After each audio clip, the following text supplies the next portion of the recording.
Okay, so we're here with Captain Eric with Alaskan Dream, right? Yep. Here with Captain Eric. Cut. Yeah.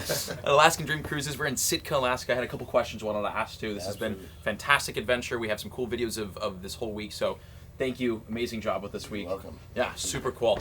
And okay, to start, so this obviously for a lot of us has been our first time here in Alaska, Right. and for a lot of people who come on your cruises, it's their first time experiencing this. So how is it captaining a once-in-a-lifetime experience for a lot of people? I think most importantly, it's bringing together the experience that what makes Alaska, Alaska. Oh. Where, you know, for first timers, you're seeing out the windows things for the very first. You know, that first impression is so important. And here on small boat cruises, we're able to do that because you're actually part of Alaska. Whereas, say on a large cruise ship, it's just going by in the big windows. There's casinos, there's plays, there's bougie restaurants. If you've noticed on this boat, it's, I like to call it casual elegance. Uh-huh. You know, so, and I think to bring first timers that ooh and ah, and it transcends through the crew, the friends aboard, right down to the experience. And I'm a firm believer that even the wildlife get involved because Yeah. you can kind of see that where they almost they can feel the energy. That might sound a little corny, but it's true. So Yeah. that's my answer in a nutshell, I suppose. So. Yeah, and we saw a lot of wildlife this trip, so it was really, really cool. They definitely came out to play with us, which was Yeah, fun. it was awesome. Yeah, and for the first time for myself and my family as well, and everyone here for the first time seeing Alaska, this is definitely like we there was no other way we would have rather have done it. So again, thank you for providing that experience. Absolutely. Now, speaking of Alaska and seeing Alaska, why should people come see Alaska? I think when you think about, for one thing, it's travel safe. You Oh. know, with the temperature of the entire planet right now, Alaska's kind of somewhere off. Like if you're from the lower 48, as folks in Alaska call the lower 48ers, you know, it's somewhere that's safe. It's an American state. But it's a wild and it's a free and it's an empowering place to visit, bring family, transcend generation, and just enjoy what is nature. Yeah.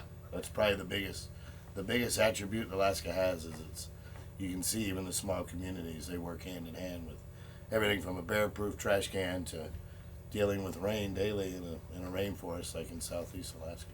And Alaska is a rainforest, which is a fun fact. You wouldn't expect that, but Well, that's true on the southeast. Southeast is actually part of the Tongass National Rainforest. It's coincidentally the largest left on the planet. Wow. But it's temperate.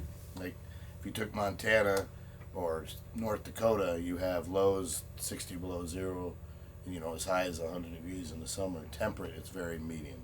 So you have, you know, typical weather in Alaska in the summertime is between 55 to 60 degrees, partly cloudy, chance of rain. If you Yeah. were a weatherman, you'd want to pick Alaska and southeast because that'd be your forecast. You'd be safe to forecast that every day. You know. So cool. we got very lucky, by the way. With the weather and everything? But you Fantastic, know, yeah. it was. So yeah. Yeah. Now, Alaska, obviously, super wild place and a fun place to see, especially as someone from the lower 48, because Right. you know big cities are cool and fun and all, but there's nothing like the wilderness that you experience out here. Right. So, how is it captaining a ship, especially of this size, through, I mean, probably the wildest place in America?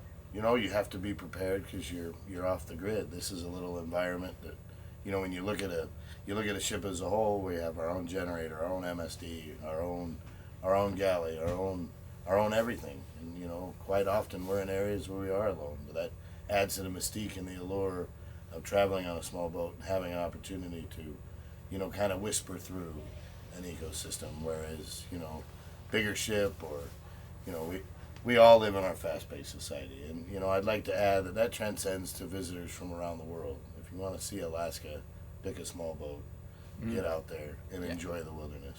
So. Yeah, agreed on that too. And you've been captaining this ship for how long? This boat, we started Alaskan Dream Cruises in 2011, and I've been our only skipper. Wow, this boat had two previous owners to Alaskan Dream Cruises, Allen Marine, purchasing the vessel, but mostly the culture of our patriarch Bob Allen and matriarch Betty Allen was focused on bringing travelers to Alaska, and they wanted to transcend from the dayboat side, which focuses primarily on serving guests from the big cruise ships, and they wanted to bring this to, you know, the small cruise traveler to get a more intimate look at Alaska. And this vessel, I've been proud I've been her only skipper for over a decade, and it's a unique platform. You know, she's a catamaran. She's a little bit swifter than some of the other offerings throughout all the small ship companies, and I think it lends to a community very fast. If you and all of the Alaskan Dream cruise vessels really focus on that, and that's bringing the guests, bringing the crew, where there's a very blurred line between who's actually working and who's actually traveling. Yep. Because you know those experiences, like the killer whales in Tracy Arm or humpback whales, and you know in Southern Stevens Passage. Those moments are for everyone aboard the whole complement, and that shows the spirit of humanity really when we can put a whole group of strangers on board, and a week's end we're all friends, and Yeah. we'll stay in contact for many years to come. It's pretty awesome. Keeps me going, that's for sure. So obviously a seasoned captain and a very passionate captain. What will you miss most about being a captain? I think I'll miss the intimacy and the interaction with the friends and crew. You know, ultimately at the end of the day, when I move on from this, it'll kind of there'll be a void in my life, I think. But I believe that if you experience life and you cherish moments, and I will always cherish being skipper of this boat. Amazing. Well, you did a wonderful job, and again, this experience was something that myself and my family and all the people here will remember forever, and this was very well done, and we all really appreciate it. Well, So I appreciate it. Yeah. Thank you, my friend. Thank you. Thank you. Check Awesome. them out. Yeah. Alaskan Dream Cruises. The Alaskan Dream. Enjoy.